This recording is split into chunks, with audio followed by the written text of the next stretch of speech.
table. It's not you.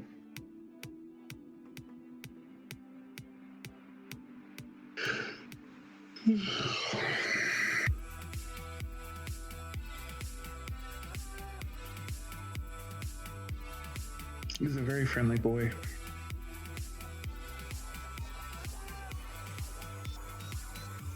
Mother, where are you going?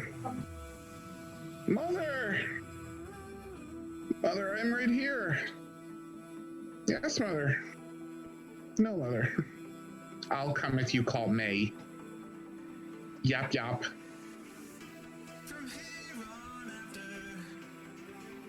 You have his full undivided attention.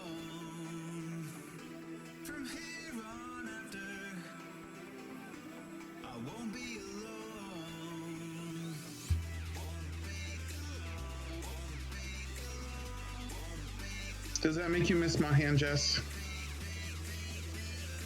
Remember, you were just like, you want to go to bed with me? And he was like stampeding down the hallway.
And welcome back to, I guess the next broadcast of the Anime4All podcast. I don't know what Jock's here. I probably should say something first. You don't know if I'm here? Oh, okay, I guess he is here. Continuing. Why do you hate me? I don't hate you, you hate yourself. Next, this is season 2, episodes 1 to 3, because apparently we're doing this way now. I don't have a problem. There's one to make sure, That's probably the main reason why we didn't do this last week. I mean, personal reasons last week. But we're not gonna disclose those here. Um, I don't really remember I these was, 3 episodes, so I'm gonna let you I was talk. on a froppy sabbatical. Personal anime reasons. I was on a 3-day froppy sabbatical where I went out into the woods and just worshipped the frogs around me and said prayers to the mighty froppy. I don't remember this too well, so bear with me as I try remembering things. I will No, let Froppy's a frog, not a bear.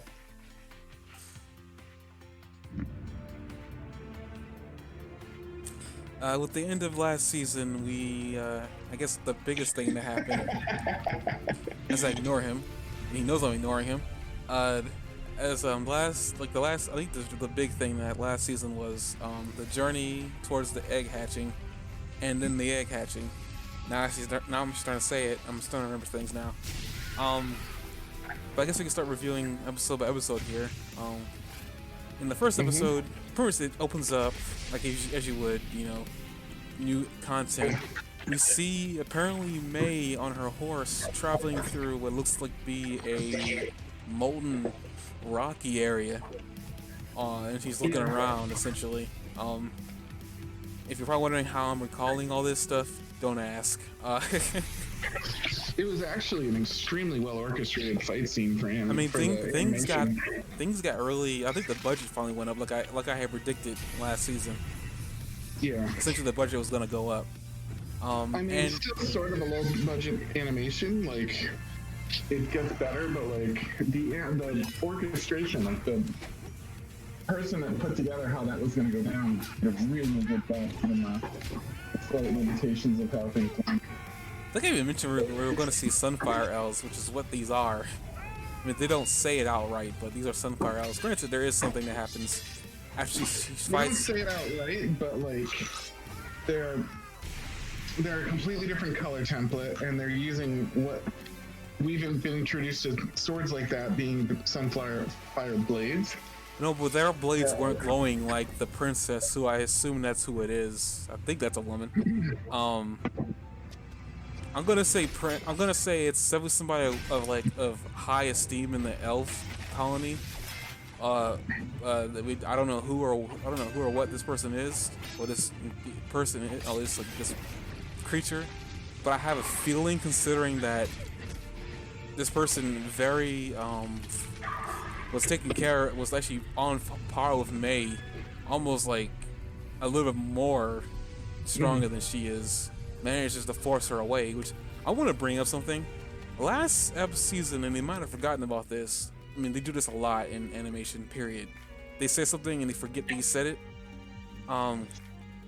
They said that the Sunfire Elf swords can cut through anything. Okay, it cuts through her sword, but it doesn't cut through her shield. Unless her shield is made of something that can't be cut, which we haven't heard about yet. That's the only reason I would think it would not have been cut. But we don't know about that yet, so I have a tiny bit of anything? Huh? You know how lightsabers can cut through anything? But there isn't a point in the series where that isn't the case, is it? It's been an amazing adventure. I'm even No, but how to do magic. But there's a few things that lightsabers can't. But for the most part, lightsabers can cut through anything. So let's just pretend they can. The hardest thing we've ever done. But lightsabers can't cut through everything immediately. Done it alone. We've been traveling with There are some things that they cut through, but it takes a little while. So I felt like her shield was just really, really well made and was going to get cut through, but it was going to take a little longer. But that's kind of headcanon because her shield doesn't even show damage. So I think you're probably more right than I am based on the evidence. What's you? I mean, what? I'm literally like watching these episodes you're talking, just trying to make sure I'm not forgetting anything. I caught the whole like maybe her sword was gonna cut through the shield eventually, but I don't know if that's real. That didn't look like it to me. It looked like she was blocking every hit.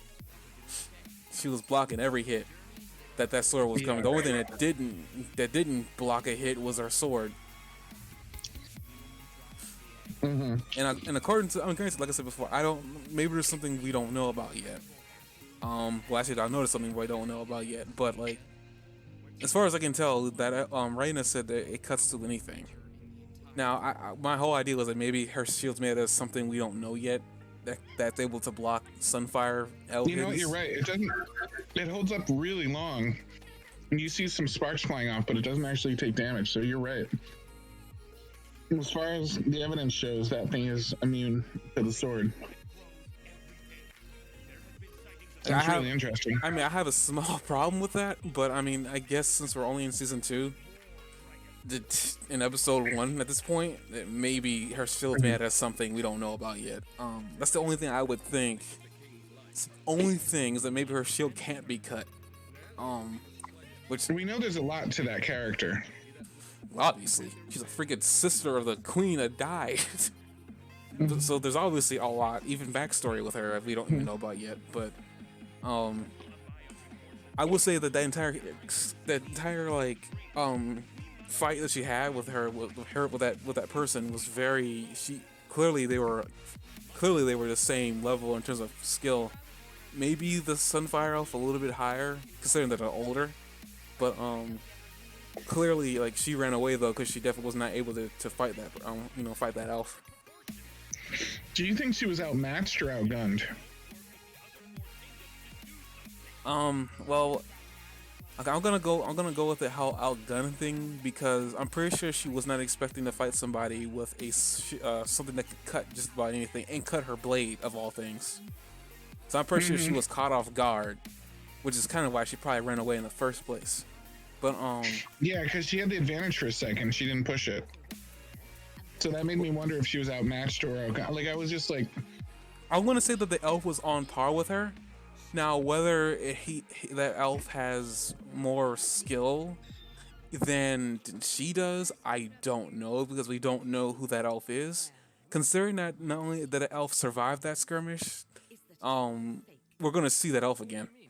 I don't know when or where we're gonna see that elf again in that particular one. So I don't know. Like as far as I'm gonna say that elf is on par with her. But I don't know if she has more skill than that elf, or that elf has more skill than her. It hasn't really been seen. The only thing we saw was that it definitely did cut through her sword like butter.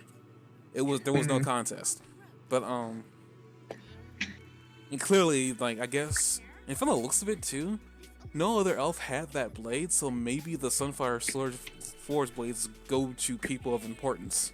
Considering I think if you look at that elf too, has face paintings all over their face, and the people lower than that person didn't. I don't think they did. It looks like they're like of royalty or some sort. But I guess I'll pass that and analyzing that for no other reason than me just being a little bit annoyed that the sword didn't cut through her shield. Don't get me wrong, I'm happy that it didn't, but it just seems kind of weird to me that it didn't. But we're just going next a little bit of episode. We see a recap of what happened last season in Callum's perspective, and he's just recapping everything. They found out the truth, the little bit of truth that we know about now. They teamed up with an elf, a moon shadow elf, and now they're trying to take the egg that is now hatched back to the middle of the region, so they can return the dragon back to his mother. And now, first episode is them getting used to having an extra party member on their side in the form of a cute baby dragon who does not know how to fly, which is essentially what they spend the rest of this episode trying to do. But they kind of have a little bit of like a conflicting interest. Reina wants to leave because she knows something's gonna happen, which I mean is obvious. Something's always gonna happen. If it wasn't for that stream of purple dark magic finding them, something was gonna happen regardless. But we also get a little more characterization in the form of the Moon Mage. Of all the elves that we've seen, she's the most eccentric. And it's probably has something to do with the fact that she does illusions. She's a prankster. Um, you also get a little more, like I guess, interest in terms of her home, and we find out about like that there are pretty much why humans can't do magic is because unlike magical creatures, they're not born near a magical source. Do you buy that though? I have a theory, and I will get into that a little bit later. Um, we find out, and it has something to do with I guess maybe contradict the whole humans not being able to use primordial magic. But I'm gonna sit here and say that right now, outright. I believe that it is true, but it's only true because, like within a lot of worlds, if you're not aware of something, you're not gonna seek it out. But I'm not gonna go any further than that. But essentially, we find out that there are nexuses where magic can be done at its highest, at its highest form. And Isn't it funny because I called that? Remember, I said that looks like it could be a nexus of moon magic. no, you didn't. Oh, you used the word nexus a few podcasts ago. I was very proud of myself because I didn't like know that or anything. Really? Yeah. I thought you were just joking. No, I don't remember. I do not remember you saying that. If you did, congratulations. I used the word nexus, and I even predicted the mountain might be a nexus of moon magic. And that was how she was so powerful, like that she could do the whole mountain and everything else. And then, but I also said maybe like that just all the creatures are affected by a nexus. So I thought that was kind of cool. Because we were talking about how she was really powerful anyway, and I was just like, we were trying to figure out where that would come from. I was more fixated on the whole her magic just being illusions. Me being irritated by that. I'm just gonna call myself out on that one right now. It could be a specialty. Whatever. I mean, I think she even says in this episode too. It's a specialty of like I guess the magic that she does. But find out that this nexus has been something she's been protecting, which is why she's been casting illusionary magic to keep people at bay from going up there, because the wrong person could find out about this, and she goes this entire spiel explaining to him that this has been a nexus for like moon mages for centuries, and she was the next in line to protect it. Then Callum's like wanting, because the reason she even explained all this is because Callum wanted to learn magic, moon mage magic, and she pretty much stated that humans, she said you can't, but then she went on to explain that humans are unable to perform magic, period, because they don't have the spark, or they don't have what's connected to magic, even though she couldn't explain what that connection was, other than being born by a primordial source or just the primordial energy in general. Now what Jock was going on about was the fact that, do you really believe that? And I explained that I honestly not really, because if you, like I said before, if you don't know it, how are you gonna go out there and seek it out? Humans only went after dark magic because that's what they knew about. At least the ones that learned how to do dark magic. That's the only magic they knew. What threw me off about that is like, okay, let's say that's true. Does that mean that like the primal stone was dark magic? Because it didn't seem like dark magic. You mean the magic that she's performing? No, his primal stone with the storm caught inside of it. I don't think that wasn't dark magic. That was that was like pure, like I know that the girl called it a primordial stone. As a how she stone. I don't know how she captured it, but I don't think it was dark magic. I could be wrong. Right, but that's what I mean. Like that alone proves that he can use magic. Well, she said that. I mean, she said that like unless you have access to something that like is connected to magic, you can only use magic. She's just saying that like. At first she said you can't use magic. You're cutting out, man. Let me try changing my location. I was sitting out in the patio and I was really hoping that my wireless would hold up. She said, here, I'll go back in the house. It's just really nice out. she said to him, "You can't use magic." He's like, "But I was using magic," and she's like, "Well, you had a primal stone." And, like already, like immediately, she kind of contradicts herself. And she is like a fairly deceptive character that's fairly willing to tell less than the entire truth about everything. So, Well, Callum wanted. I mean, Callum's whole spiel was that he wanted to be able to learn how to do magic, and I think he wanted to do it without like some type of like stone, because there are people, as I think we've seen a couple times, there are people who are doing magic without like some like orb or whatever, near them to be able to do it. yeah. So like I think his whole thing was that he wanted to be able to do magic without the hindrance of having to have a something on him, and she was saying that he couldn't do magic naturally because he wasn't naturally, I say in quotation marks, naturally, born near something like that. Now, Yeah. my theory is that, and we're going to find out at some point, but my theory is that, well, first of all, we don't know who his parents are. And let's just say, for argument's sake, that his father was human. His mother might have been like a fairy or something, and he doesn't know it. And to contradict the whole, he doesn't look like he's a fairy. Well, I mean, it's easy. I mean, like that. I just came up with this too. Like how the Moon Mage put that collar on the dog to like for people who looked at her to perceive, that the dog had a leg. Mm-hmm. I think I've done that same thing, and maybe it's something maybe on him that maybe like that's on him that he doesn't know about, that he's kept on him this entire time. Is maybe like keeping the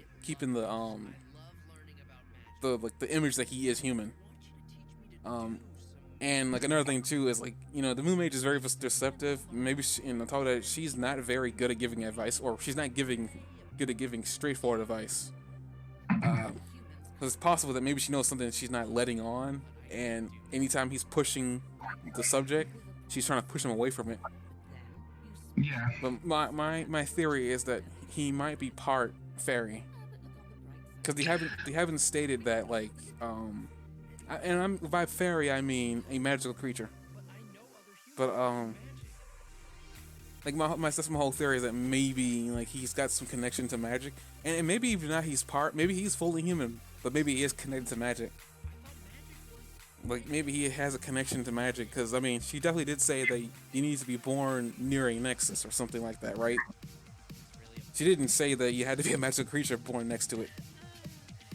Yeah, the only thing that like threw me off about that was like, then he sort of like wanted, he wanted to kind of confirm that he really wasn't magical, so he held that stone up to himself, and it didn't glow, and then he held it up to the little monster thing that they have with him. What's that guy named? The frog-looking thing? Bait. Bait, yeah.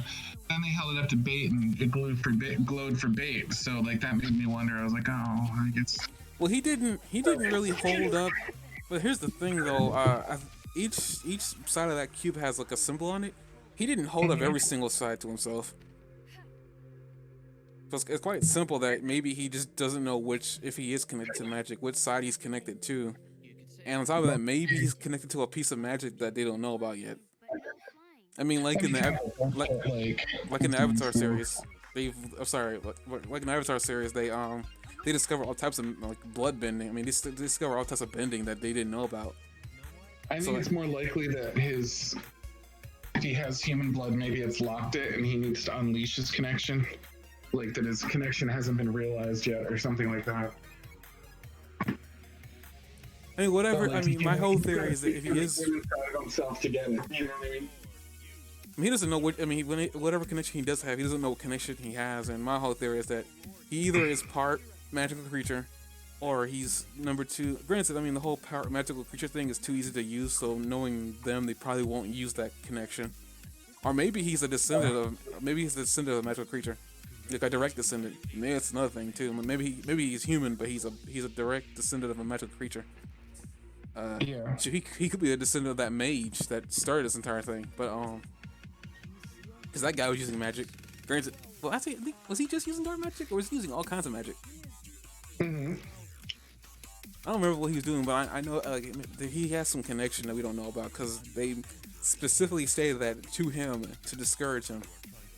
But after that, we kind of go from where they are back to the kingdom, and we see Varen's trying to proceed with a war on like the other half of their country. And he's trying to, and this is actually the first time too, interesting enough, we see the 3 other leaders, or is it 4 other leaders, that have kingdoms. It was like 3 other leaders to me, wasn't it? I can go back, because I don't remember the number. It reminded me of that scene from Lord of the Rings when they're deciding what to do with the ring. Let's see here, huh? Nope.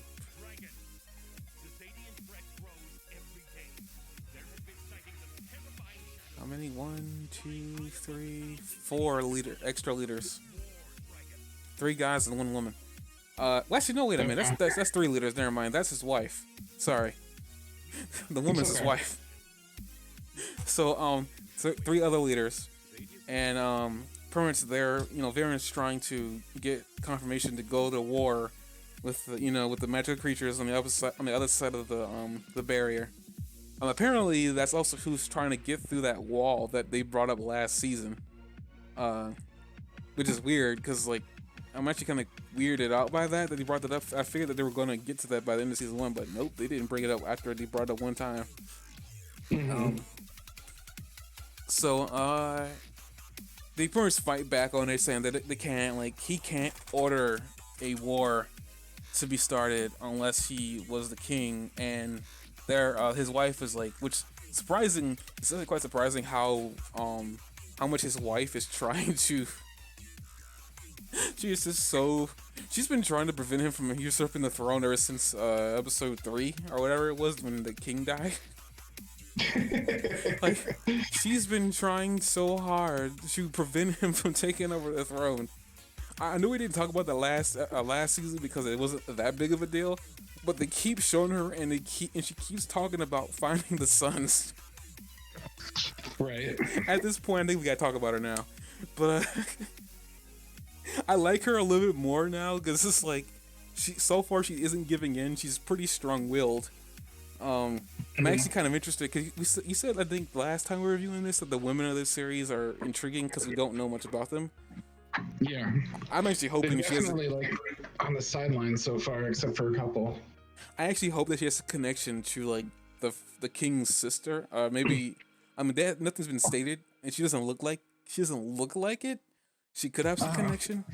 I'm not gonna sit there and say that it's confirmed, but she might have some connection we don't know about yet.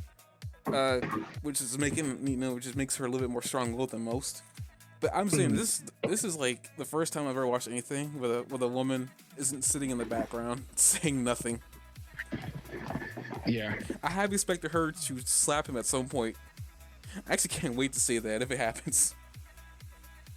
But she so far is like one of my favorite, like one of the characters I like to watch now, and I can't wait to see what she does later on. I hope she doesn't like give up at some point and just lets him have his way, because that'd be really disappointing. But yeah, I don't know how you feel about her. I mean, like, I like watching her at this point so far.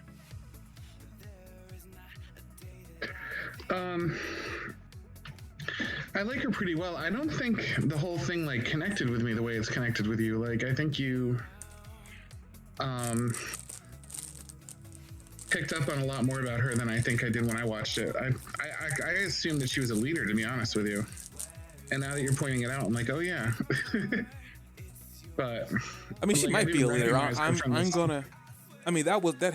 only recognized her because his wife had a very particular hair. Is that his wife, or it looks like she does have a crown on her head? At least I think that's a crown. Yeah. I don't think she's one of the leaders, is she? This is a crisis of historic proportions. Humanity could face extinction if we don't work with. I wouldn't know how to find out. They don't actually say that any of them are leaders. But they're also leaders, it seems like, of one kingdom. Yeah, I And the mean, other I know it's like kingdoms- one kingdom is what they are. They're because he brought them up that there are 3 other kingdoms in this part, human kingdoms. I mean, human kingdoms in this part of the realm right now. That they said it looks like all 3 of them are here, so it doesn't really make much sense. I feel like that is the wife, but just before we can't confirm this because we can't look anything up without spoiling ourselves. So, I'm gonna go on a limb and say this got to be her because she looks familiar. She looks like the same woman that was like during the burning of the body or the burning of the coffin. She looks like her. And so far, like the other kingdoms wouldn't really know that much about. And on top of that, she was the only one really pushing to find the kids. The other 3 kingdoms don't really have much of a connection. They don't really have much of an obligation to try to find the kids either. So the fact that she's caring this much about it, I think that's got to be her. I mean, it's not really a connection. It's more I'm surprised that like she showed up in one scene and then she comes back again and it's the same thing. Most characters don't do that. Like where they're pushing hard on a good idea, you know, like than a bad idea. Now, granted, because I know whoever this woman is, I'm gonna say that it's his wife. But knowing how Viren deals with people who don't agree with him, I hope for her sake she gets out of there. Viren is not the smooth operator that he seemed like he was in the first one. He has a fairly short temper and he resorts to brutal options like very quickly. And I think it's foolish. I think he takes it to the level of foolishness. I guess another thing too is I remember how I brought up that like it seems like Viren puts a lot of faith in his daughter, and it seems like she's a good mage. During that burning, when he was trying to get someone to burn, I guess we didn't bring this up too. I mean, she was there too, the wife. It seemed like she was powerful enough where she could just refuse him. So I'm actually kind of curious how powerful and what type of magic she uses. Yeah, because it'd be interesting too. Maybe she's using some way to use magic that we don't know about yet.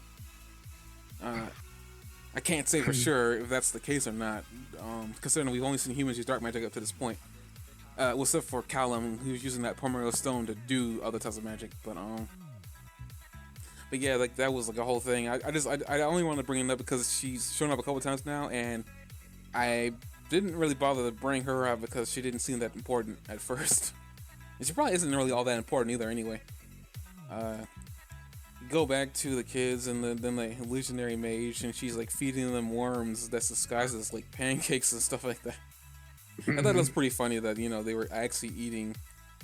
Like, it's funny too, they didn't bother like animating the illusion going away as they were eating it, even though she revealed to them that they were eating grub worms and whatnot. Yeah, she's very dogged. The elders in this series might follow the Avatar Airbender like pattern with the elders, where like they're all very powerful but very eccentric as they get older. Well, that's with any like elder character of any show period, especially if there's like a hierarchy of how much power one person has. Typically, if they have like a lot of power and they've already had a long life, I don't know how long elves live, so I'm just gonna sit there and say like lived a long life, because it seems like Rafa goes to her anyway for advice, and I suspect that she has to be old enough for Reyna to go to her in the first place, to experience enough. I guess so. Like Lord of the Rings has some very serious and ancient creatures in it. I think it really depends on the style, but particularly with Avatar, the elders have this character's kind of quirkiness. Like Boomy, for example, it was just borderline nuts, or borderline nuts. Okay, I'll take that back. Yeah, he was borderline nuts. I would say he was like he already jumped off the cliff and he was just constantly falling. I don't think he reached the end yet. So I think that's why he was like crazy nuts. But then again, with him, you didn't know how powerful he was until was it Book of Earth? Because you didn't know how powerful he was. I mean, you saw he could earthbend, but you didn't know how powerful he was. It was when the finale is like really when all the Order of the White Lotus showed their total power, and they were all extremely powerful. It was all extremely broken. Yeah. Except for Iroh, he had to work his way up back up to being broken. But he was pretty good anyway. I mean, yeah, but I mean, when he finally got his way, I mean, we'll talk about Avatar much, but I will say that you knew he was powerful because we talked about him, but it wasn't really until like he lost weight, got serious, and when he went back to being broken, because Yeah. he was a pretty lazy old man, but he worked his way back up to being broken, which is a really interesting way to make a character who was said to be really powerful and you didn't see it until the ending. But yeah, but enough of that. I guess we'll see how elders work in this series because we've already seen one elder, and well, elder in quotation marks. She's definitely lived I guess a long enough life that she clearly doesn't want to be bothered by anybody. She says it very like under her breath by the end of this episode when they leave. No, they leave next episode, I think, right? The second episode of the season. Yeah, do they even leave in the second episode of the season? I don't know. That's why I'm asking you, did they leave this episode or not? But she I think they leave in episode 3. Jesus Christ. Okay, yeah, well, actually makes sense because I think, yeah, that's what happens at the end of the season. Yeah. Essentially, she's pretty much like, she's powerful in the ways of getting people to like evade where she doesn't want them to go. And she seems to have enough wisdom that, Reina went to her. So clearly there's definitely something we don't see about her, at least not yet. She kind of has that whole Jedi kind of way of like misdirection, but it's kind of like what that magic is. But little streak of Yoda in her. I think it's kind of who she reminded me of when I was watching her too. I was like, you remind me of Yoda a little bit. Not the good parts of Yoda either. Yeah. But I had that same feeling. The unassuming, like kooky looking character in the woods that's actually super powerful, but like is hiding so much of what they know. I mean, you could consider that entire forest, not Dagobah. I forgot where Yoda was hiding. It was in a wooded area, like a swamp. You can almost consider that place like a swamp in a really weird way. That she was like, definitely no man's land.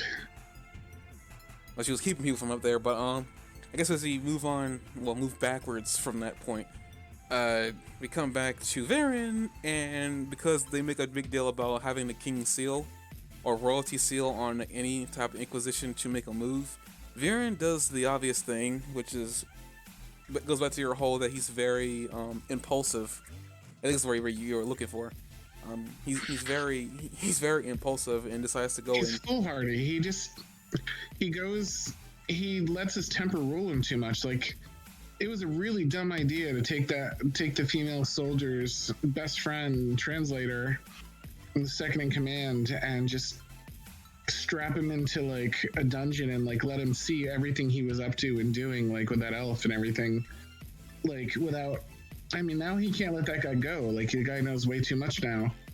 And he's torturing him, and he could have just put him in a regular prison if he really wanted to, or sent him on a fool's errand, like to do something like silly, or given him some misinformation so he'd go off in the wrong direction. But no, he chained him in the dungeon. You know what? And it's just... Now you bring that guy up and how much of a disappointment he is, how funny would it be? And not saying this is where they're going to go with him, but for a character that's done absolutely nothing, and considering that, May trusts him as much as she does, like, what's the possibility that maybe he was given some other mission? Maybe May knew that he was going to do what he was going to do, which is why he didn't fight back too much.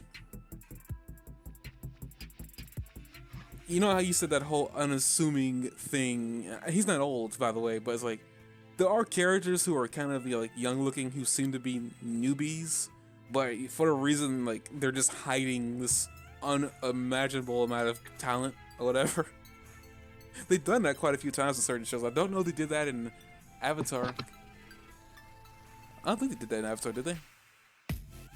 A character that was old and hiding him? I'm sorry, I missed part of what you said. No, with like not old and hiding power. Like they seemed like they didn't know what they were doing. Like they were pretty they were young. They weren't really old. They were kind of just starting out in life, whatever. Or like they were really trusted, and but they were really talented. It just took the right moment for them to show that talent. Like considering you realize that you're exactly describing Aang.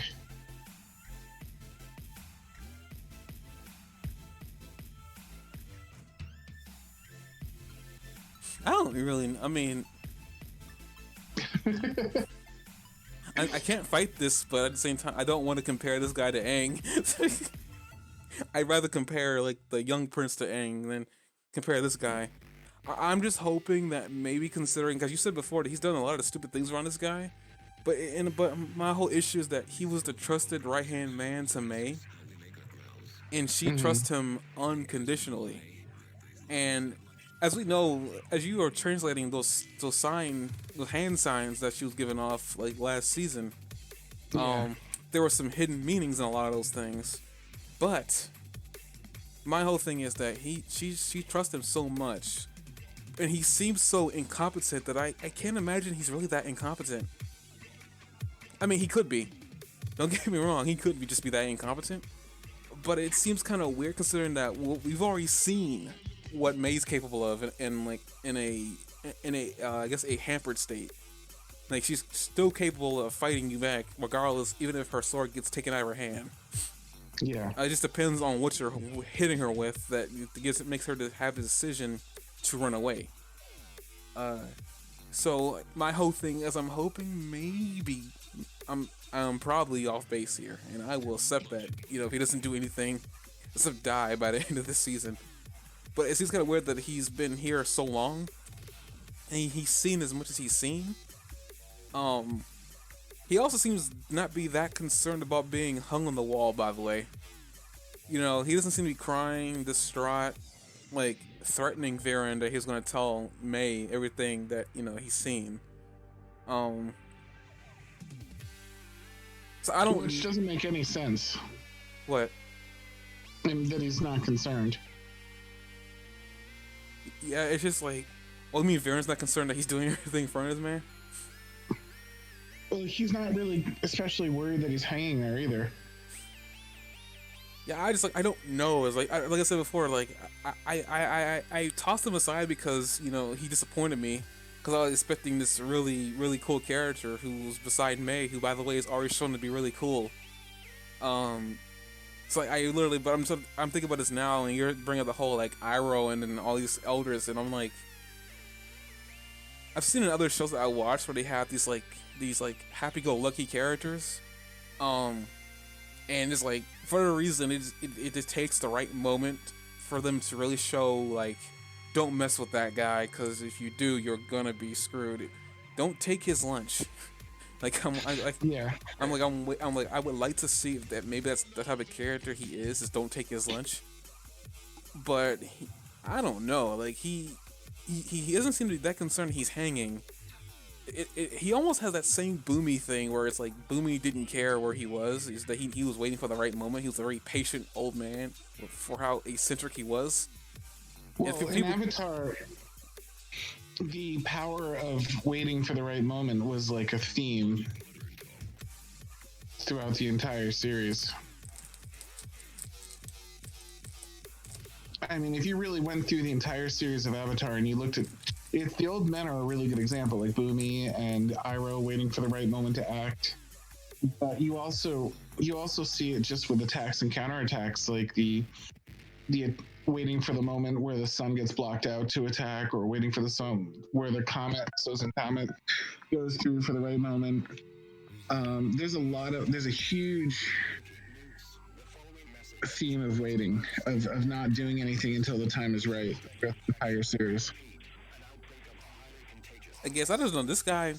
He seemed very incompetent right off the bat once Mei left him. You know, and it seemed like if he was this incompetent, like why did Mei leave him behind? I had this sneaking suspicion that he's not as incompetent as he's letting on. Maybe. But I can't imagine what he would do. It would be whatever he does. If he does something, it's going to be a surprise, because I don't have the slightest theory on what his skills are. Yeah, I don't know. Like I said before, I'm 50-50. No, I'm 75-25. 75% that he's useless, 25% that he's got something that he hasn't shown yet. Would definitely explain why the guy kept him instead of just killing him. That's also true. Like maybe he's capable of doing something when he's dead. I don't know. But then No, again, he's I mean probably that he kept him there because maybe he's of some use to him. maybe He's obviously not of some use to him in a political or manipulative way, because That's he would not never true. let him see all these things if he was. He should have just sucked the life out of him. Actually, if he really wanted to be done with him. Varen must have a plan or something. Yeah, he's got something he wants to do with him, and I don't know what it is yet. Maybe he just thinks he'd be a good hostage or something, but that just seems like a lot of trouble for him. It doesn't seem like his style to go through all that trouble. I guess speaking of Varen issues, he takes the seal from inside his quote-unquote best friend, who's now dead. He takes the seal and makes three, I guess, request notifications. He takes it to the I think the Crow Master. I forgot the man's title. It was something like that, yeah. He takes it to him. We don't know who this guy is actually, because like they make an effort to not show him for whatever reason. So I feel like he's important or something. At least his boss, because this new guy, he seems like a pushover. He got threatened and he just sends all the notifications, forged letters, by the way. Well, forged, well, not really a forged, but it's a forgery regardless, because he put a seal on that didn't belong to him. Sends out a request for, help with a war. That's pretty much about it with him at this point. Do you ever wonder why he wants the war so badly? It probably has something to do with the stupid dragon egg. Because I will say, amongst all the people there, like the kingdom leaders don't seem to be that concerned about like the Moonshadow Elves, like coming back, because like it seems like they got who they wanted. They only really know that they were there to kill the king, so they don't know they were there also to kill the prince. But they don't seem to be that concerned. It seems like he's the only one here that's concerned. Even his wife is like we need to be trying to figure out who the sons are. And the funny thing, whenever she's talking to Varian too, you can see the looks in her eyes. She's quiet. She knows something that she's not letting us on either. And she knows something. Yeah. I don't know what that is, but like I guess every character can't be like written off as easy as the guy in the basement. But I'm sorry. Goodbye, bitch. But yeah, I don't really know much. It's like I don't know what her deal is. I don't know what Varen's ultimate goal is here. So far, he hasn't really like let on what he's planning to do. Most of the episode 2 is also dealing with like Callum coming to terms with him not being able to do magic. Also, the little prince trying to teach the dragon how to fly, and he's not very successful in that regard. I thought he was going to fly in the zipline. I was so sure the zipline was going to break and the dragon was going to fly. That's what I was expecting, was that he was going to just start flying on the zipline, which I guess that's on episode 2. Because I think by the end of the episode, Reyna is just doing patrol. She starts hearing some music, which we find out later on by the end of the episode is some type of sleep magic that the Varen's daughter and Varen's son, well, Varen's daughter was using, and pretty much she put him to sleep her to sleep in quotation marks, and as he's about to swing on her, she pretty much wakes up and starts fighting him, fighting the son. And personally for me, I think he was on par with her, because he was definitely more, I would say this much, the episode 2, he was more competent at sword fighting than I thought he was. I think she had the advantage, except that it was 2v1. I think she was spending a lot of her attention watching her back for the wizard. In fact, I think she considered the wizard the real threat. considering how powerful magic is in this world. But I will say that the kid was like way more competent at sword fighting than I thought he was going to be in a real situation. Yeah. Um, It's all he can do. He has nothing except that he's a big meat shield. I will say one funny thing though, and I was thinking about this the moment that I heard him say it again. I'm telling people, sweep of the leg is not a real sword fighting technique. I'm calling it now. Season 3 finale, that move comes back. Because the boomerang thing was such a prevalent thing throughout the Avatar series that it was important. You're laughing, but you know it's true. Yes. Like, the boomerang thing was so prevalent throughout the entire series that it actually was important for something later on. So I'm calling it now. The sword sweep is gonna be important for something. Like he's probably gonna end up in a fight. He's probably gonna like use the move. He's like, huh, that actually works. Like I'm suspecting it's gonna be used for something. I don't know what it's gonna be used for, but he keeps being so upset by it that it tells me that it's gonna be important for something later on. Because they like doing silly things like that, where something seems so stupid, but you know it's very useful later on. They somehow manage to weave it into the main narratives like pretty easily. Because this is the second time, this is the third time they bring that up, so clearly it's gonna be used for something. But first, let's beginning season 2, episode 2 of season 2. As they're fighting, Callum comes in and stops the entire fight. Performance pleads with them to, give it a night, go to sleep, and go explain everything to them in the morning. Cause he's telling them that they're not threatened by the elf. They came along with them. The wizard chick doesn't seem convinced. She seems very convinced that the elves are evil. I wonder why that was the reason. Very sorry, frog in the throat. But I was surprised that she seemed to genuinely care about Caleb, and I was like at all times, like in front of him, behind him, when she had something to gain, she still wanted to be honest with him. It was interesting to see that she wasn't all bad.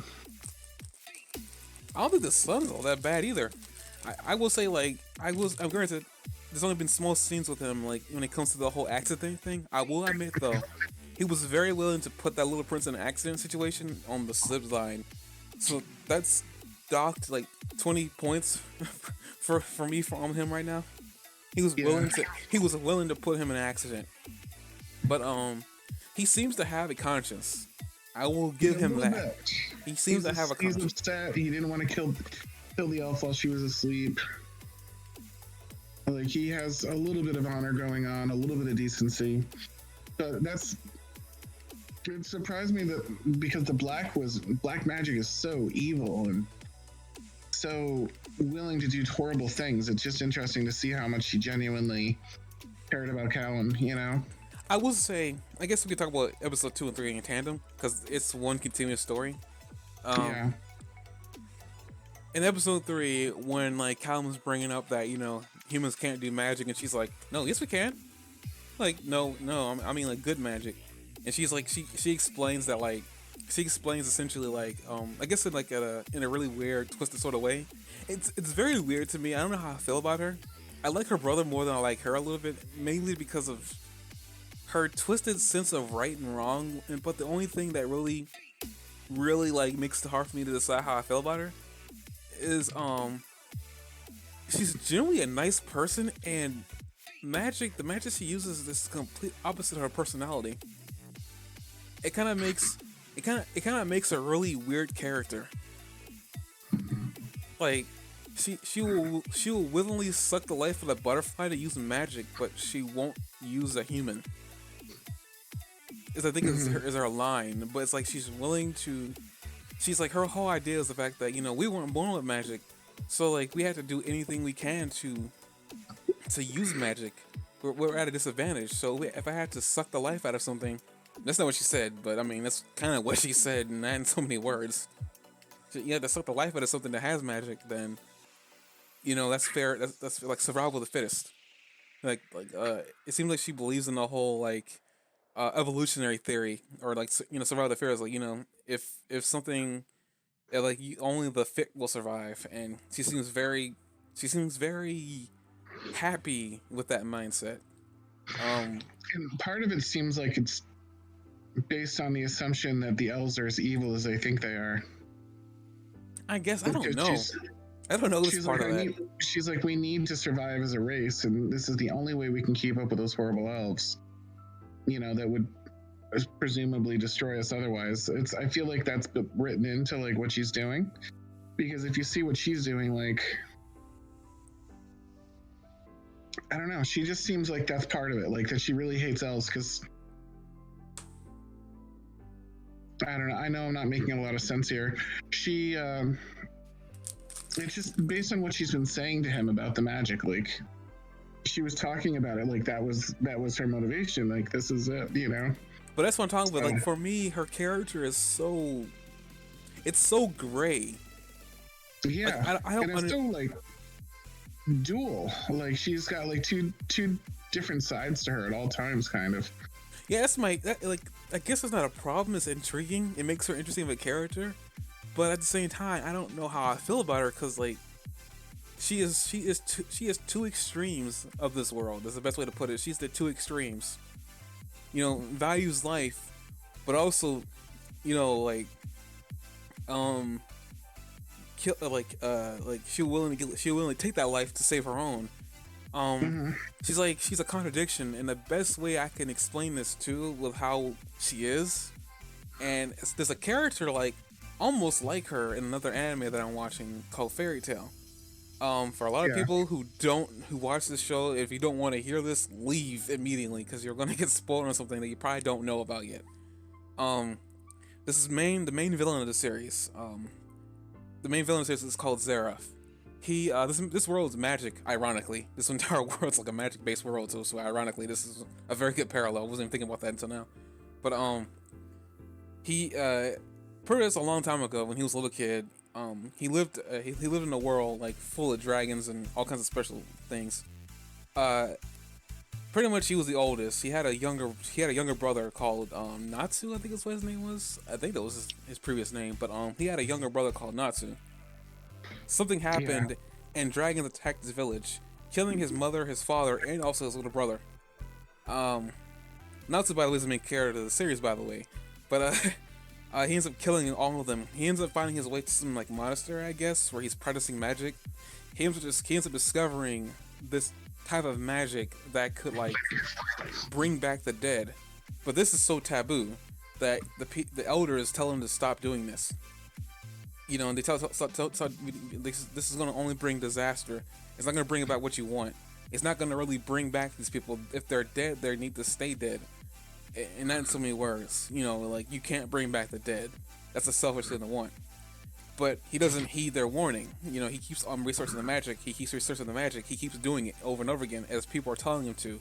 Then finally one day, you know, one of the people at the school told him that, you know, he's been kicked out of school and needs to leave. And like, you know, you need to understand that you can't bring back your dead brother because it's all he's really doing this for. He wants to bring back his dead brother. Essentially, Very Full Metal Alchemist. It becomes different than the Fullmetal Alchemist at this point. Basically, this world keeps building itself around the fact that there are like deities that these people pray to that give magic and stuff like that. Apparently, one of the deities, who I forgot the name of, it leaves me. I forgot. Wasn't that important? But what the deity does to him is what's important. It curses him with immortality. But it's not just immortality. Everybody around him that he cares about dies. Pretty much, he's a living contradiction. And there's a cat purring in your mic. You can hear that? Yes. Oh, Joel. It's fine. He can stay there. I just like he jumped up like on my chest between me and the computer. I guess he's happy. But he's a good boy. But essentially, he's gifted with immortality, but in order to feed that immortality, everybody around him dies. And essentially, how the curse works, he ends up finding out that the more he cares about life, the more he sucks it away. He can't die, but the people around him he cares about ends up dying. It's essentially called the contradiction curse. Essentially, in order to love life, you got to be able to kill it too. And that's essentially that's essentially the whole base of his character, is that he ends up living years into the future. By the way, he ends up making the dream come true, where he brings his brother back, and pretty much brings him back as a demon. His brother doesn't know this, but like as far as I know, his brother doesn't know this. I'm not sure when he's gonna find that out, or if he does find out. I'm not at that point in the anime yet. But I wanted to bring this up because when I was thinking about her, I was reminded of Zareth. And I don't know how I feel about that, because I don't know how I really feel about Zareth. I feel bad for the guy, but at the same time I don't, because a lot of it he did to himself. But essentially, yeah, he loves life, but he ends up killing it. In this situation, she's kind of doing the same thing, but she's doing it on purpose. He was doing it by accident. So I don't know if you understood that parallel, but that's the best way I could put it with how I feel about her and what I think about her character. I don't know. You haven't really said anything. She's a lot of contradictions beyond that too, though. Like sometimes she's a ditz, and sometimes she's very insightful. Sometimes she's very deceptive, and then other times she's surprisingly like honest, like saving the unopened scroll and giving it back to him. Like there's a lot of these great moments where like. Yeah, I'm not saying she doesn't have good character like in her and stuff like that, but it's like I don't really know how I feel. She's like all sorts of it's not just evil and good. Like she's almost every trait she has, she contradicts. Like what's a trait that she has that she doesn't do the exact opposite to contradict it at least at one point? I mean, nothing that we've seen at this point. Yeah. I mean, other than her caring towards Callum, but then again, even at the end of like episode 3, she completely contradicts that as she's about to kiss him, but then tells him that his father's dead. That's episode 2 that she tells him that. She completely contradicts that with telling him that like she wants to love him, but she ends up hurting him instead. I don't get her. Well, and then she also tries to capture him and drag him back home. Yeah, I don't know how I feel about those two. I feel like what's gonna happen is that eventually they're gonna break. Doesn't she take pot shots or something at the bird even when they're like, oh, he's getting away, and she's like, no, he's not, and she does something, but I can't remember what she does to stop them from their escape even when they broke free. I don't think she does. She's not able to do it, but she casts some last spell to bring down the bird, and then like it fails. Okay, I forgot about we need to talk about like a certain thing dealing with Varian, but we'll talk about that in a minute. Okay. Oh no, she was going to do it, but she gets interrupted.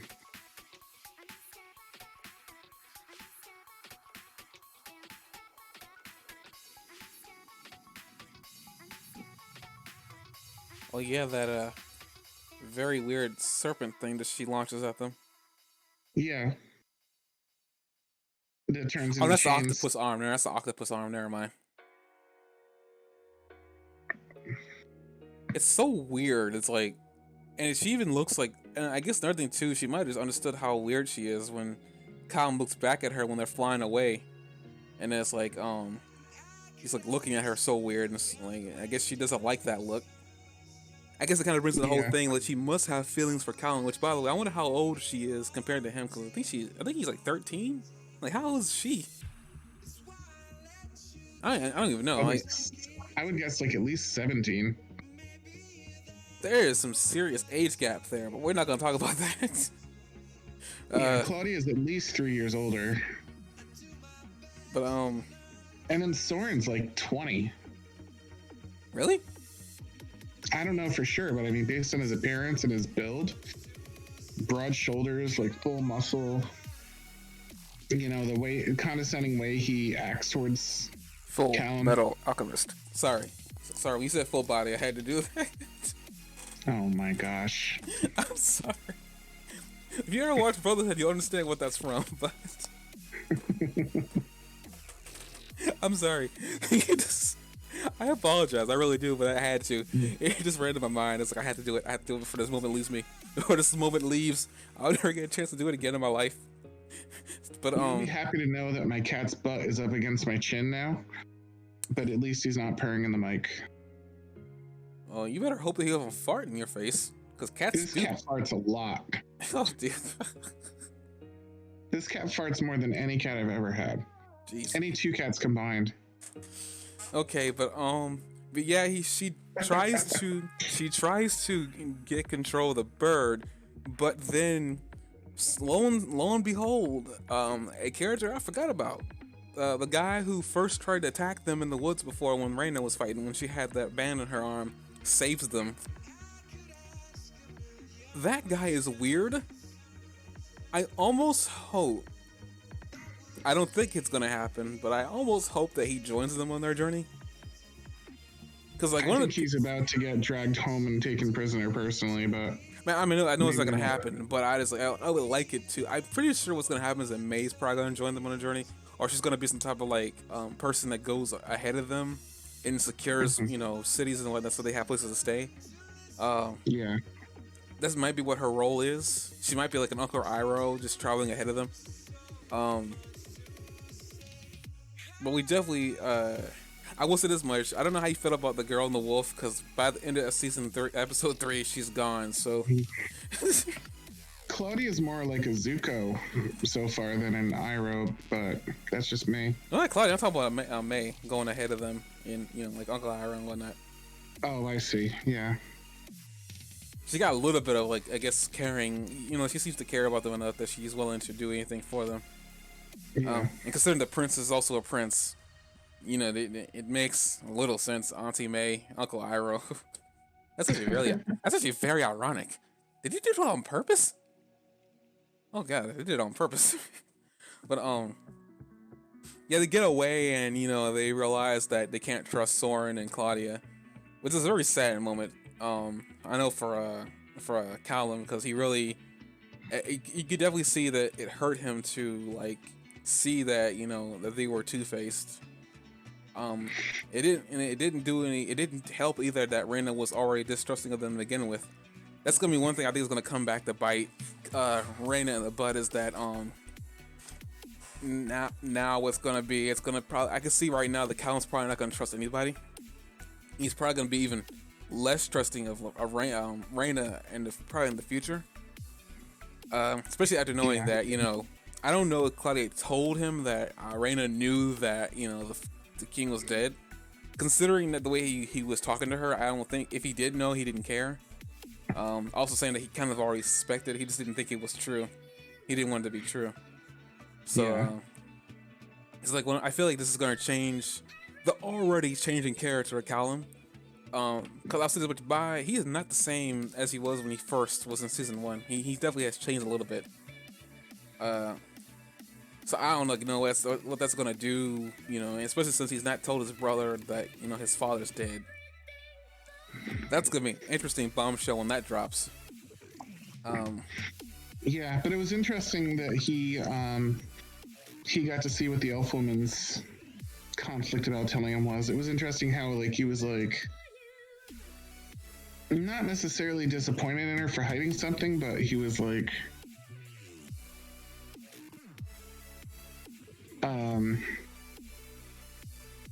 wasn't necessarily disappointed. He was just like, we'll talk about this later. But then he because he had to go tell him right away, and then he went in to tell him right away, and he came back and he's like, you know what, I see exactly why you didn't do it. I couldn't do it either. And he comes to terms with that, and it's honestly, it's compared to the betrayal of the other two, Buddy and Soren, it's a fairly harmless sin. But he still doesn't know the whole thing. He doesn't know that, her other wristband fell off because, he was dead, and that's how she knew, and everything else. She knew because she had sworn to kill him, at one point. So there's still a secret for him to find out about her that could be a big problem. But I like her so much. She's such, like, the elf woman is so likable and so solid, and like nobody's fool. Like, even down to when she was being passed out and she just grabbed the solution like right there as she was losing consciousness by smelling the flower. Like, She seems like she's a match for anybody, and I love that character so much for that. I mean, she's essentially the Katara character of this show, which is why I wanted her voice actress to so much be Katara. But I know that I know it's not. But the Irish accent is really cool. But yeah, that also helps that, you know, she's like Irish spunky girl, because I think Irish women are typically like that, where they're spunky, you know, like they just don't like they'll say whatever comes in their mind. The one Irish woman I know is like that, but that's just one. So, is that your wife? Anyway, what? Who's? Never mind. We don't need to talk about that now here. But no, my friend Shelly, but she's the only Irish person I have that I know. But she's or is it like Scottish? That. It's one of the two. Whatever. Moving on. I don't need to dwell on that. I probably insulted somebody just now. Moving on. Yeah. That conflict kind of like settles down. The conflict I want to talk about, or not conflict, but the little thing that I want to talk about, which is actually very important, and it deals with Varen. We didn't talk about this. The discovery in the mirror. Yeah, I figured we were gonna make a separate like closing to that. That looks like that's one of the star elves to me. It definitely looks like a Moonshadow elf, but the problem is I don't know where that is. I thought No, not a Moonshadow elf. Isn't one of the sources of magic the stars as opposed to the moon? Yeah, but they haven't said there was any star elves. At this point, there's probably elves for everything, but the entire outfit was covered in stars, so it seemed like it was screaming that this was some sort of star elf. Huh. I mean, now you said that, I was actually very confused that entire thing. I knew it was an elf, but I was so confused at the entire thing. Yeah. But I guess now it makes sense. Like, I'm gonna make up a name for this just right now until we find out who the heck that was. Starro. Star Cloak Elf. I'm gonna call that right now. That's what I'm calling Star Cloak Elves. That's official. Do you know who Starro is? Yeah, Starro from DC Universe, the giant star alien. That's why I was being a jerk. Okay. I mean, if his name is Starro, I'm gonna be so mad. I'm gonna look at you, and I'm gonna make a poorly written letter to the people who made Dragon Prince. It's gonna have so much English in it. It's not gonna be funny. But the Star Cloak Elf that we've seen. Jesus Christ, your cat is very happy right now. He's about a foot away from the mic. He's got a very loud purr then. Yeah. But that just made me just lose track what I was doing. Oh, Star Cloak Elf. But it's very interesting. Varen, you know, tries figuring out how to activate this mirror, and then discovers that it works in the dark. And he's just watching this. What happened? Huh? Is that what happened? That's what I assumed had happened, because it only worked at night. I mean, it only worked when everything was dark. It's the only time He cast a really painful spell on his eyes. And then yeah, but I don't think that's how that. I don't think that's what it worked, because once he opened his eyes, nothing happened. It wasn't really till he turned the light off. Very, very briefly, like seconds after that, like just as he was giving up hope, he was able to see something. But his eyes weren't dark from the spell at that point, so it's hard to tell. I figured it was when everything was dark and whatnot. I highly doubt that it was like the spell on his eyes, because usually spells like that usually activate immediately, because he wasn't even looking at the mirror when it glowed, when they finally showed him what was in it. He was looking down when he was depressed. I don't even like that I highly doubt that's what it was. Granted, maybe because it showed him a location. I can only think maybe he was thinking of something in his mind that he wasn't thinking about, and then it just showed up in the mirror. But whatever was going on, we see this elf walk in. You see that its arm is covered in stars. So this elf is very, very dark. For the reason at first we didn't think the elf knew he was being watched. Well, this person was being watched, and then by the end of the little viewing, we see that he definitely knew that he was being watched. And immediately, I think so. It's really ambiguous. He turns out the lights, but like you said, if it's darkness that he needs, then it's very possible that he was using the mirror himself. He could have been looking at an entirely different thing as well. We don't know exactly what's happening yet. I It figured did that seem like- the mirror is just a portal to watch people. 'Cause that's all its current use is right now, is to watch people. But the first time he used it like a mirror to check his appearance. The second time he looked over, he seemed to know something was going on because he stopped and looked over. But he also he had the same stop and look over attitude when he just went over to check himself. It's very possible that he's aware that the elf is aware that it's a magical item that he's using as well. It could be like he has a mirror just like it, and that there's multiple of them, and that you can look at any of the others with it. He could be looking at a completely different place than the other guy did. We don't know exactly what's happening yet. It seems, at the very least, the show wants you to think that he can see him now. Well, We can't be positive that's what's going on. All I know is that the mirror was used as not as a portal, but as a looking glass, which was very obvious in the way he was using it to begin with. Now, granted, the weird thing is, this is a very weird thing. The Moon Shadow Elf said, "You don't know what you discovered is worse than death." Now, as we currently know right now, this mirror can only be used right now as this is like a viewing portal. Yeah. What else can this thing do besides that? Like, it seems kind of very intriguing that the moon, unless he was lying. Maybe that's what he was. Maybe he was lying. Maybe he didn't know what was happening. Maybe he just wanted to take Viren off. He could have been saying it was a fate worse than death for him because he found a portal to something sacred or something protected. It's not necessarily a fate worse than death for Viren.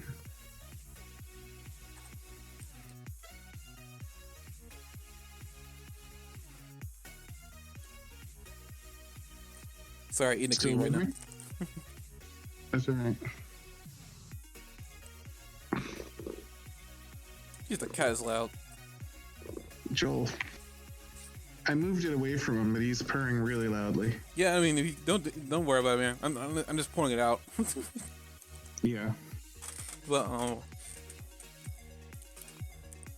that is a very weird mirror indeed. I'm glad it finally worked after like 10 episodes. Yeah. But he's been kind of obsessed with it. well, I mean, he's going to be even more obsessed with it. He's like, crap, a room, and then he just sat there watching it for like, it looked like days. Probably. I mean, all we know is that mirror has allowed him to look into one person's room.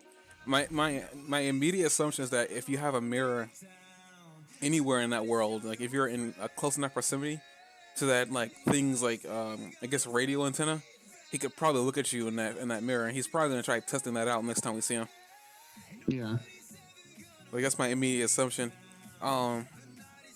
It could be like that he he as much as possible from this use of it. maybe only magic creatures can sense if they were being looked at. Maybe he knew that he was being watched, because that guy in the cloak was like, he was making very precise steps. He wasn't like moving around like you normally would if you didn't know you're being watched.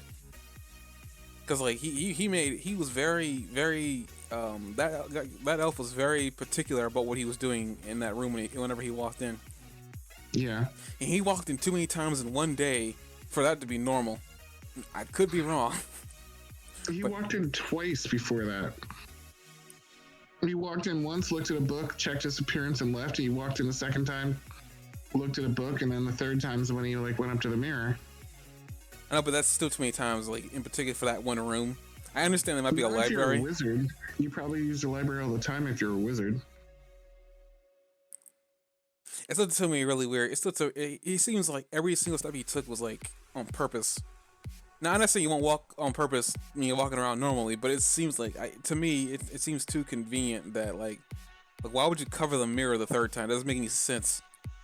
Like, I mean, especially if you're just checking your appearance that first time, you would definitely cover the mirror after that. Mm-hmm. And, I mean, he has a mirror. It's on top of that, like, I don't know how many people own a mirror in the library. Do you? I don't know. My library doesn't have a mirror. Like, that just seems kind of weird that he owns a library. He has a library and there's a mirror in it. So like, I almost feel like he has to know that mirror is like special because like it's in his magical. Granted, I mean, like you said, we don't know the particulars of what happened, but it's very weird that he covered the mirror on the third time. He didn't cover the mirror though. They just made the room go dark. If you're correct and the room being dark is how you use the mirror, then he's just using the mirror.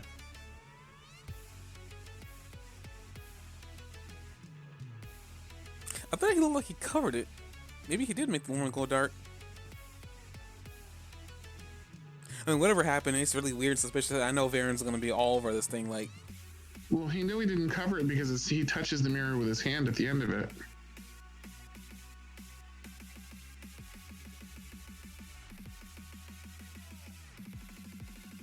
You see his hand against the mirror at the very end of the moment. The four-fingered purple hand. Or whatever. Violet, fuchsia, whatever you want to call the color. Oh. I don't remember that part. I looked at it now. Right, so he could be using the mirror.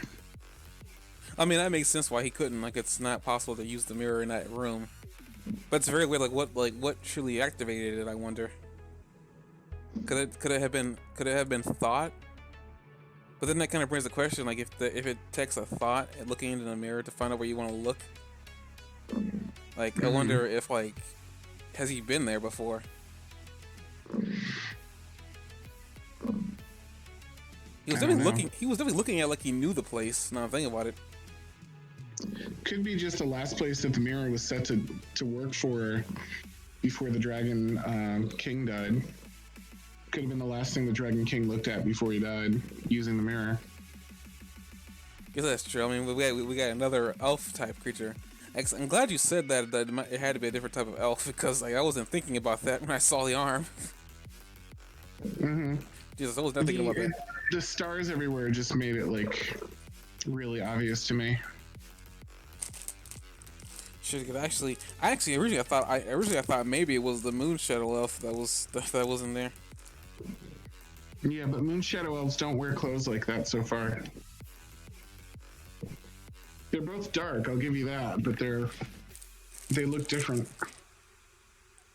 We know that the Sun Elves, or that whatever that faction of elves was, if it's somehow not the Sun Elves, have their own sort of color scheme as well, and that fits the Avatar universe where people of different nations have shared color schemes. Yeah, I just wasn't thinking about that, but like, well, we've seen another elf faction now. How many will be out right now? Like 3? That's weird though, cause like they mentioned the Sunfire elves, and we see 2 instances of them. The last season we see the blade, which I guess makes sense why they decided to let you know that thing could cut through anything, because you'll be asking questions about why it didn't cut the shield in this episode 2, season 2. Yeah. So it makes sense why they dropped that bomb. Meaning my next like idea is I think maybe the Sunfire elves are like the blacksmiths of that world. Like maybe they make just about anything. So they can make just about anything. Like maybe their abilities like lend themselves more to earthbenders, like you were saying a little bit earlier. Like maybe they're able to like to move the earth. Right. Because it seems to be weirder too, because they live near lava. That seems kind of weird to me. So like I wonder like how they get around and whatnot. So I guess we'll find out whenever. I assume that we're going to be seeing like villages and whatnot, but we haven't seen the Moon Shadow Elves village yet. Actually, we haven't seen more than like one more like Moon Shadow Elf besides like the one that Reyna traveled with, and then this one. We saw that little group of Moon Shadow Elves at the episode. No, I mean not recently. Like we haven't. What I meant was recently. We haven't really seen many. Oh yeah. Like recently, that's all. We've only seen Reyna and then the mage. Other than that, I guess I have maybe. a feeling we're not going to see Moon Shadow Elves for a while. Well, the way they talk about them and how far out they live, I wouldn't be surprised. Yeah. Maybe we won't be seeing many elves until like season 4 that got announced. I don't even know. Well, this book is fire, right? Like the fire or the sun. Like what? The first was The moon. the moon. What's this? What's the book for season 2? I'm looking at it right now. Come on, Netflix. Okay, come on, Wonderstorm.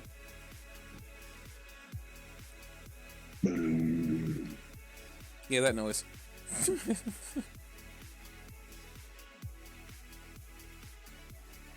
That's weird. Assuming it's fire related since it opens. It might be the with bug of fire. the sun. Right, so we're probably gonna see a lot of sun elves in this one. I just want confirmation first before I Sky.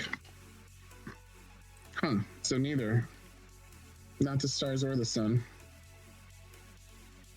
So, was the first book moon then? Wait a minute, let me look at that.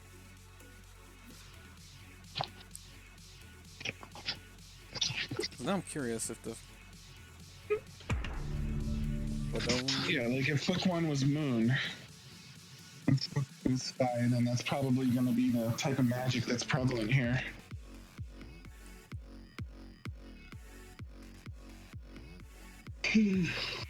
Which is weird because the last thing he does in the last book is break the sky orb that he has.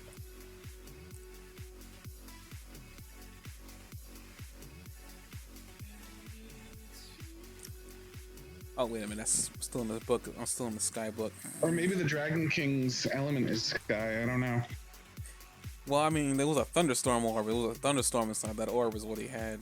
So I can only assume that was lightning magic. Unless so that the is Dragon sky Prince- magic. Yeah, so the Dragon Prince is born of sky magic.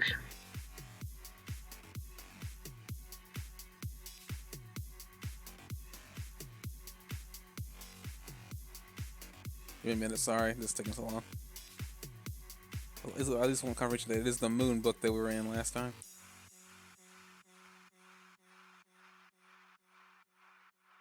Yep, the first book was moon. So we went from the moon and the sky. Maybe there's like an order that we got to go through first, like how there was for like the elements in Avatar. I guess we'll probably see a little bit more going on with the sky then.